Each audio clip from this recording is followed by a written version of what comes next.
And for the ones watching on my YouTube channel, look at the quarter flag placement. It doesn't go on it goes at the corner, not in the middle of the 2 points that meet from the end line and the sideline. So I don't understand that. That's one of my pet peeves. Put it on the very edge of the corner, not on the field of play, on the middle of the paint line. Anyways, that's a pet peeve of mine for the ones watching on my YouTube channel / Coach Cameron Soccer. No surprises. Brent Irwin serves as executive director for another youth soccer club in the Valley, Real Salt Lake AZ, and told Cronkite News in a recent interview that this club implemented COVID-19 safety protocols when play resumed in August. The club has seen good cooperation from most involved, and the efforts has been successful so far. I think we're the biggest youth sports organization in Arizona, Irwin said. Within our own club, there has not been one case of community spread of COVID through soccer. Well, we don't know. We don't know anything.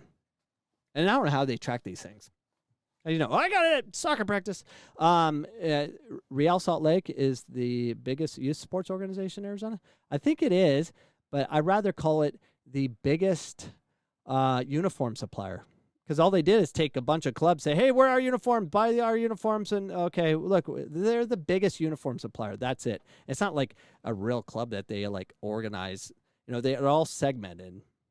They're sharing pricing or something like that. But they sell uniforms. That's it. They sell well.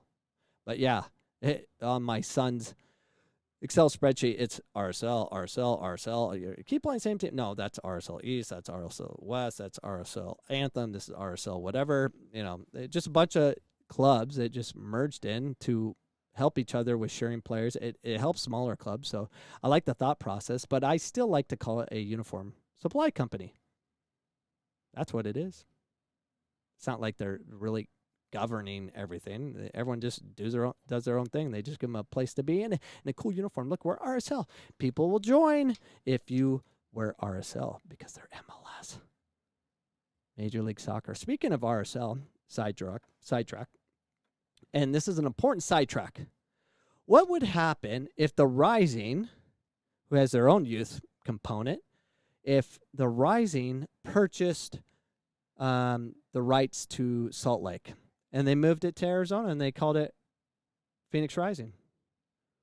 Would the RSL uniform company have to switch? That's an interesting note for all my Arizona listeners. Would RSL, the largest soccer club in Arizona, if RSL becomes Phoenix Rising because Phoenix Rising purchases them, do you have to change your uniform company to be Phoenix Rising? Do you guys lose jobs? That's a complicated question. We need to know more about that. I should get hold of Brent Irwin and ask him. We need to know what happens if that's a situation. Could happen. According to Irwin, implementation can be a complex process for the club like this. Clubs, leagues, cities, and families all have different roles and responsibilities in the process, and they may have significantly different attitudes about how to implement COVID-19 safety protocols. As a result, observance and enforcement of protocols can vary significantly from day to day, event to event, and location to location.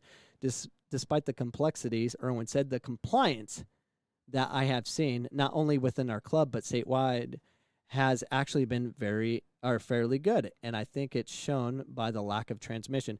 I think the transmission, it just doesn't happen outside, but the temperature has now changed. Last night at practice, it was freezing.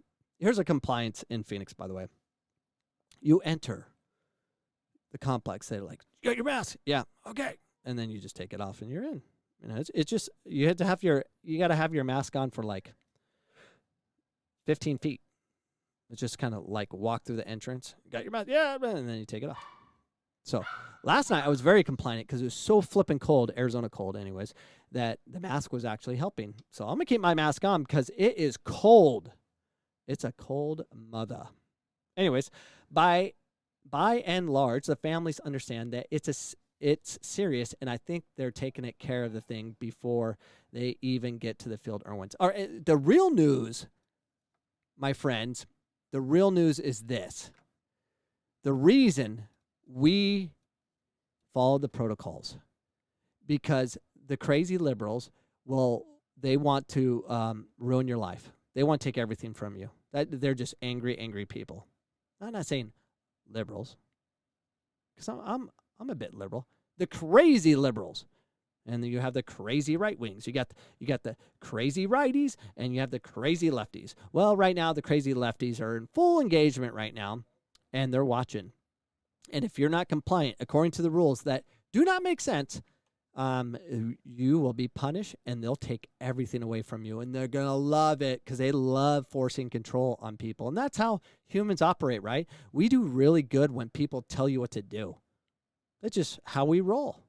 Yeah, we won't fight back. There won't be a civil war. There won't be murder or anything like that. That's never happened in the past. Maybe it has. I don't know. It's like raising my children. I've never been successful making them do things. Just do this, do this, do that. Yeah, they're going to be resentful, and they're going to hate you for a lifetime. It doesn't work, ladies and gentlemen. Reading on. RSL-AZ began proactively communicating with the families about COVID-19 protocols during the club online training session in July. They're just way advanced.